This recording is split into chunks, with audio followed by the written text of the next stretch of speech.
नागपूरच्या खळबळजनक युग चांडक प्रकरणातल्या दोघांना फाशी सुनावण्यात आली आहे। दोन्ही आरोपी दोषी असल्याचा निर्णय नागपूरच्या जिल्हा न्यायालयाने 30 जानेवारीला दिला होता। त्यानंतर आज राजेश दावरे आणि अरविंद सिंह यांना फाशी सुनावण्यात आली।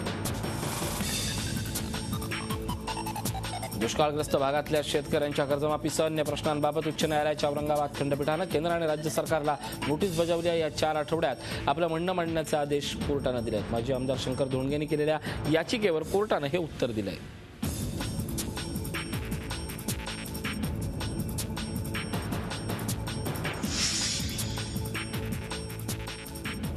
धर्मराव मागासवर्गीय वसतिगृहातील विद्यार्थ्यांनी प्रशासनाविरोधात एल्गार पुकारला। ही संस्था गडचिरोलीचे पालकमंत्री आणि राज्याचे आदिवासी विकास राज्यमंत्री राजे अमरीशराव अत्राम यांची आहे। मूलभूत सोयी सुविधांचा अभाव आणि निकृष्ट दर्जाचं जेवण यामुळे या विद्यार्थ्यांनी जेवणाची भांडी घेऊन रस्त्यावर उतरत आंदोलन केलं।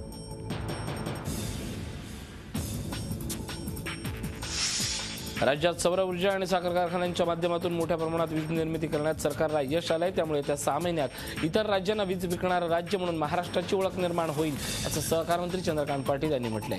धुळे जिल्ह्यातील दोंडाईच्या इथं आयोजित शेतकरी मेळाव्यात ते बोलत होते।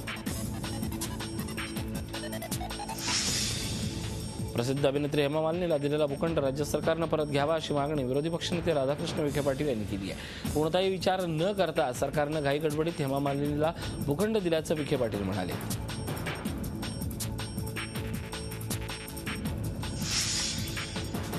ज्येष्ठ समाजसेवक अण्णा हजारे यांच्या ऑफिस समोर एका शेतकऱ्यानं विषप्राशन करून आत्महत्या करण्याचा प्रयत्न केलाय। संतोष निकम असं या शेतकऱ्याचं नाव आहे। तो कर्जत तालुक्यातील अंबी जळगावचा राहणार आहे। जमीन बुडाल्याची तक्रार घेऊन संतोष अण्णांकडे आला होता। नुकतंच उच्च न्यायालयाच्या नागपूर खंडपीठानं राज्यात वाढत असलेल्या भ्रष्टाचारासंदर्भात सरकारवर ताशेरे उडलेत। मात्र असं असलं तरी नागरिकांनी न्यायव्यवस्थेवर विश्वास ठेवला पाहिजे असं मत ज्येष्ठ समाजसेवक अण्णा हजारे यांनी व्यक्त केलं आहे। तसंच शनी शिंगणापूर प्रकरणी परंपरा बदलण्याचं आवाहन देखील अण्णांनी केलं आहे। 2 दिवसापूर्वी नगर मनमाड महामार्गावर डाळिंबाच्या व्यापाऱ्याचे 9 लाख लूट प्रकरणाचा पोलिसांनी छडा लावला। यात व्यापाऱ्याचा ड्रायव्हर हाच मास्टरमाइंड असल्याचं उघड झालंय। पोलिसांनी दुचाकीवरील दोघांचा पत्ता आणि नाव मिळाल्यानंतर मालेगाव इथून अल्लाउद्दीन शेख तसंच त्यांचा सहकारी अजित सुरेश चौधरीला ताब्यात घेण्यात आलंय। पालघरमध्ये झालेल्या जाहीर सभेत काँग्रेसचे माजी मंत्री नारायण राणे यांनी भाजप आणि शिवसेनेवर हल्लाबोल केलाय। पालघर जिल्ह्यातील वाढवण बंदराबाबत शिवसेना दुतोंडी भूमिका घेत असल्याची टीका राणेंनी शिवसेनेवर केली आहे। मुख्यमंत्र्यांच्या गावात पोलिसांच्या घरीच चोरी होत असल्यानं गृह खातं किती सुरक्षित असल्याचा सवालही मुख्यमंत्र्यांना यावेळी त्यांनी विचारला आहे। राज्यातील समुद्रकिनारे पुरेशा सुरक्षाअभावी मृत्यूंचे सापळे बनत चालले असल्याचं चित्र सध्या घडत असलेल्या विविध अपघातांवरून दिसून येतं। रायगड जिल्ह्यातील उरण तालुक्यातील पीरवाडी हा 4.5 किलोमीटरचा समुद्र किनारा आहे। मात्र या किनाऱ्यावर पुरेशी सुरक्षा व्यवस्था नसल्यामुळे येत्या काही वर्षात 25 लोकांचा बळी या ठिकाणी गेला आहे। कल्याण आंबिवली मार्गावरील निर्मल लाईफस्टाईल या बांधकाम सुरू असलेल्या साईटवर काम करणाऱ्या कामगारांच्या घरांना भीषण आग लागली। सुदैवाने या आगीत कुठलीही जीवितहानी झाली नसली तरी वित्तहानी मात्र मोठ्या प्रमाणात झाली। वसईच्या किल्ला परिसरातील नैसर्गिक सौंदर्य धोक्यात सापडले, कारण त्या झाडांवर मोठं संकट आलंय। अंधाराचा फायदा घेत कुणीतरी किल्ल्याच्या परिसरातील झाडांचा जीव घेतोय। समाजकंटकांकडून या झाडांना पेटवण्यात येतं। इथं मोठ्या प्रमाणात खजुराची झाडं असून ती मुळासकट जाळण्यात येत आहेत। आतापर्यंत 250 झाडं जाळण्यात आली असून किल्ला परिसरातील नैसर्गिक सौंदर्याची अक्षरशः राख रांगोळी झाली आहे। खेड दापोलीच्या हद्दीवरील भाविकांचं श्रद्धास्थान असलेल्या सुखदेवच्या भवानी देवीची यात्रा नुकतीच पार पडली। विविध जाती धर्माच्या ग्रामस्थांनी यात्रेला हजेरी लावली। भवानी मातेचा यात्रोत्सव दरवर्षी मोठ्या भक्तिभावानं साजरा करण्यात येतो।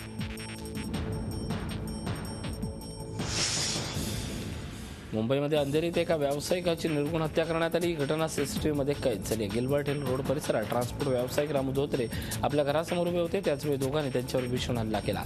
त्यांच्या मानेवर चाकूने घाव घालण्यात आले। बचावासाठी गेलेला त्यांचा भाऊ एल्लप्पा यांच्यावरही हल्ला झाला। या दोघांना जखमी अवस्थेत कोकिळाबेन हॉस्पिटलमध्ये नेण्यात आलं। मात्र उपचारादरम्यान रामू धोत्रे याचा मृत्यू झाला। 2 हल्लेखोरांना जमावानं पकडून पोलिसांच्या ताब्यात दिले।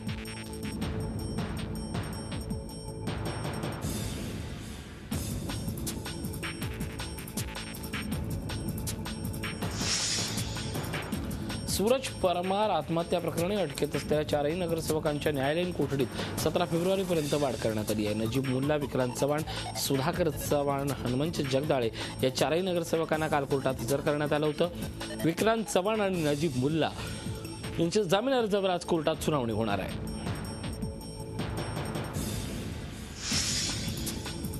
मुंबई महापालिकेतील स्थायी समिती सदस्यांचा अंदमान निकोबार अभ्यास दौऱ्यावरील वाद थांबायला तयार नाही आहेत. स्थायी समिती सदस्यांनी या दौऱ्यावर बहिष्कार टाकला होता. मात्र असं असूनही परवानगी न घेता भाजपच्या शिक्षण समिती अध्यक्ष ऋतू तावडे अंदमान दौऱ्यावर गेल्या. त्यामुळे भाजप गटनेत्यांकडून ऋतू तावडे यांना नोटिसा पाठवण्यात आल्या. छगन भुजबळांवरील कारवाई सूडबुद्धीनं होत नसून कायदा त्याचं काम करतोय असं राज्याचे अर्थमंत्री सुधीर मुनगंटीवार यांनी सांगितलं. कायद्याची एक पद्धत असते, त्याच पद्धतीने कामं होत असतात असं मुनगंटीवार यांनी सांगितलं.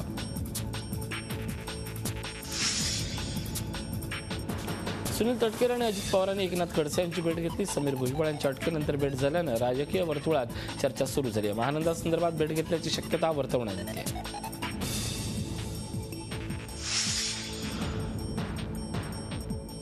महानंद सहकारी दूध संघाच्या निवडणुकीला 10 सहकारी दूध संघ अपात्र ठरले. त्या दूध संघाने महानंदाकडून वेळोवेळी घेतलेल्या आगाऊ उचलीची परतफेड न केल्यामुळे त्यांच्यावरही कारवाई करण्यात आली. महानंदाचे एकूण 86 दूध संघ सदस्य आहेत.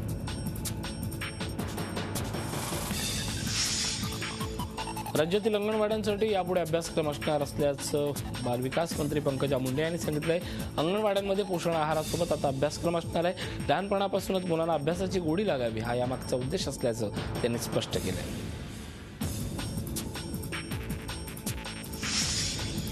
दुष्काळग्रस्त भागातील शेतकऱ्यांच्या प्रश्नाकडे सरकार दुर्लक्ष करत असल्याचा आरोप करत 2 लाख शेतकऱ्यांनी मुंबई उच्च न्यायालयाच्या औरंगाबाद खंडपीठात याचिका दाखल केली आहे. शेतकरी शेतमजूर कृती समितीच्या माध्यमातून दाखल करण्यात आलेली याचिका न्यायालयानं स्वीकृत केली आहे.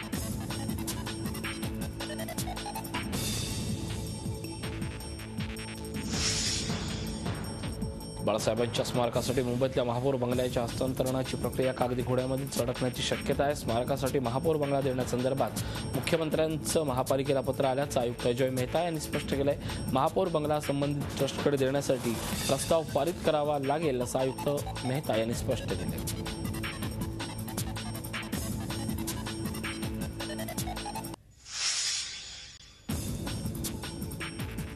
अमेरिकेचे अध्यक्ष बराक ओबामा यांनी प्रथमच अमेरिकेतल्या एखाद्या मशिदीला भेट दिली आहे. देशातल्या मुस्लिम तरुणांनी हा देश त्यांचाही आहे हे लक्षात घ्यावं. दहशतवादाचा मुकाबला करण्यासाठी अमेरिका सर्व धर्मांच्या पाठीशी ठामपणे उभे असल्याचं दाखवून देणं गरजेचं आहे असं ओबामा यावेळी म्हणाले.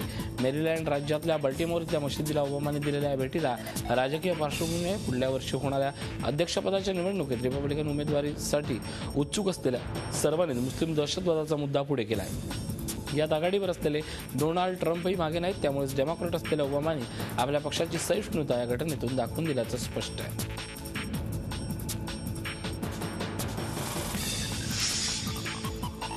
झिका व्हायरस हळूहळू पूर्ण लॅटिन अमेरिकेत पाय पसरू लागलाय. चिलीमध्ये झिका व्हायरसचे 3 रुग्ण आढळून आलेत. चिली प्रशासनानं म्हटलंय की ज्या रुग्णांमध्ये झिकाची लक्षणं आढळून आलीत ते व्हेनेझुएला आणि ब्राझीलमध्ये गेले होते आणि याच भागात झिकाचा सर्वाधिक प्रादुर्भाव आहे. महामारीच्या रूपात पसरणाऱ्या झिका व्हायरसशी लढण्यासाठी लॅटिन अमेरिकन देश उरुग्वेमध्ये एकत्रित आले. आतापर्यंत 4000हून अधिक लोकांना झिकाची लागण झाल्याची माहिती ब्राझीलच्या राष्ट्रपतींनी यावेळी दिली. अमेरिकेतही झिका व्हायरसची लागण झालेला रुग्ण आढळून आला आहे. इटलीच्या तटरक्षक दलानं समुद्रात बुडणाऱ्या शरणार्थींना वाचवतानाचा व्हिडिओ प्रसिद्ध केला. इटलीच्या तटरक्षक दलानं या मोहिमेअंतर्गत अनेक लहान मुलं आणि महिलांचे प्राण वाचवले. सिरियात सुरू असलेल्या यादवीचा आणखीन एक भयानक चेहरा जगासमोर आलाय. सिरियात काम करणाऱ्या काही एनजीओनी सिरियातील युद्धाचा चिमुरड्यांवर होत असलेला परिणाम जगापुढे मांडलाय. बॉम्ब हल्ल्यात येथील बहुतांश शाळेच्या इमारती जमीनदोस्त झाल्यात. त्यामुळे तब्बल 2.8 दशलक्ष विद्यार्थी शिक्षणापासून वंचित राहिलेत. पडक्या शाळेच्या इमारतीबाहेर या विद्यार्थ्यांची शाळा घेऊन एनजीओनी या समस्येस्थान एअरलाईन्सच्या कर्मचाऱ्यांचं आंदोलन अजूनही सुरूच आहे. कर्मचाऱ्यांनी पाकिस्तानी आंतरराष्ट्रीय विमानतळाच्या खाजगीकरणाला कडाडून विरोध केला. या संबंधित करण्यात आलेल्या आंदोलनादरम्यान पोलिसांनी लाठीचार्ज केला.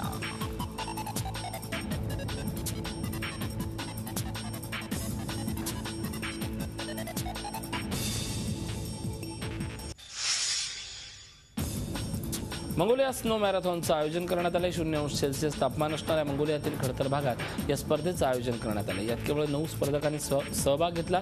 या स्पर्धकांच्या सुरक्षेसाठी श्वानपथक आणि वैद्यकीय अधिकाऱ्यांची टीम सज्ज ठेवण्यात आली. ब्रिटनचे डॉक्टर अँड्र्यू हे या स्पर्धेचे विजेते ठरले. इंडोनेशियातील पश्चिम जावा भागात लायन डान्सची धूम सुरू आहे. या डान्स प्रकाराला नागामास किंवा गोल्डन ड्रॅगन असेही म्हणतात. हा लायन डान्स ल्युनर नवीन वर्षाला सादर केला जातो. या नृत्याच्या सादरीकरणामुळे वाईट दिवस जाऊन चांगले दिवस येत असल्याची मान्यता आहे. चीन देशातील हा नृत्य प्रकार असला तरी इंडोनेशियातील मुस्लिम तरुण या नृत्य प्रकाराचा सराव करत आहेत. चीनमधील हेनान माकडाचा प्रदेश म्हणून ओळखला जातोय. वेगवेगळ्या जातीची माकडं या प्रदेशात मिळत असून त्याचा पैसे मिळवण्यासाठी वापर केला जातोय.